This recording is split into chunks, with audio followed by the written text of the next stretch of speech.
Shalom, selamat pagi, selamat datang di Renungan Harian Toraya. Sebelum masuk di Renungan Harian Toraya, mari kita berdoa.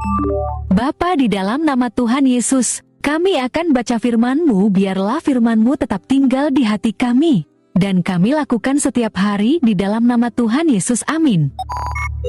Pembacaan terdapat pada 1 Korintus pasal 1 ayat 18-31, hikmat Allah dan hikmat manusia. Sebab pemberitaan tentang salib memang adalah kebodohan bagi mereka yang akan binasa, tetapi bagi kita yang diselamatkan pemberitaan itu adalah kekuatan Allah. Karena ada tertulis, Aku akan membinasakan hikmat orang-orang berhikmat dan kearifan orang-orang bijak akan kulenyapkan.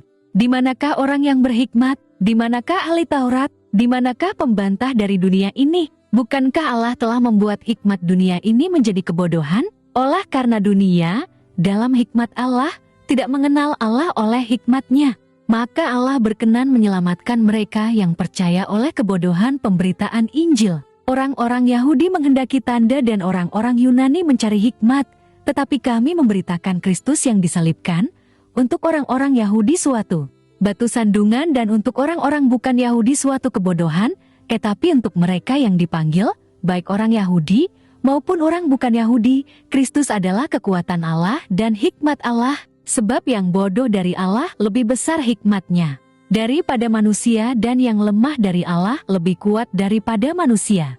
Ingat saja, saudara-saudara, bagaimana keadaan kamu ketika kamu dipanggil.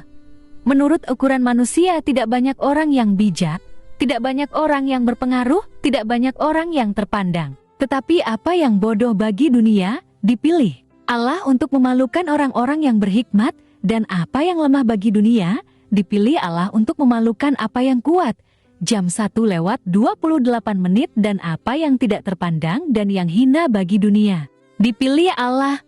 Bahkan apa yang tidak berarti, dipilih Allah untuk meniadakan apa yang berarti, supaya jangan ada seorang manusia pun yang memegahkan diri di hadapan Allah. Tetapi oleh Dia kamu berada dalam Kristus Yesus, yang oleh Allah telah menjadi hikmat bagi kita. Ia membenarkan dan menguduskan dan menebus kita. Karena itu seperti ada tertulis, barang siapa yang bermegah, hendaklah ia bermegah di dalam Tuhan.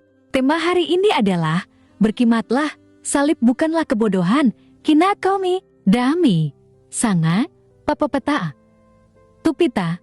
Berhikmat tentu menjadi kerinduan setiap orang dalam menjalani kehidupannya. Dengan hikmat, seseorang mampu memahami dan menghidupi kebaikan, serta membagikan kebenaran kepada semua orang. Idealnya seperti itu, namun tidak dapat dipungkiri, banyak orang yang mengaku memiliki hikmat, namun sebenarnya tidak. Mengapa? Karena pola hidupnya ternyata menolak bahkan memutarbalikkan kebenaran, seperti yang terjadi di jemaat Korintus. Paulas memperlihatkan fakta menarik, bahwa menjadi orang Kristen belum menjamin seseorang dapat hidup dalam hikmat Tuhan. Kita tahu bersama, jemaat Korintus adalah jemaat yang secara ekonomi dan intelektual sangat mapan. Selain itu, terdapat potensi untuk mendalami Injil secara berkelanjutan. Namun, yang terjadi malah sebaliknya. Terjadi perpecahan dalam jemaat ayat 10-17 yang berdampak pada hilangnya kesehatian, serta sesatnya pengajaran terkait iman Kristen.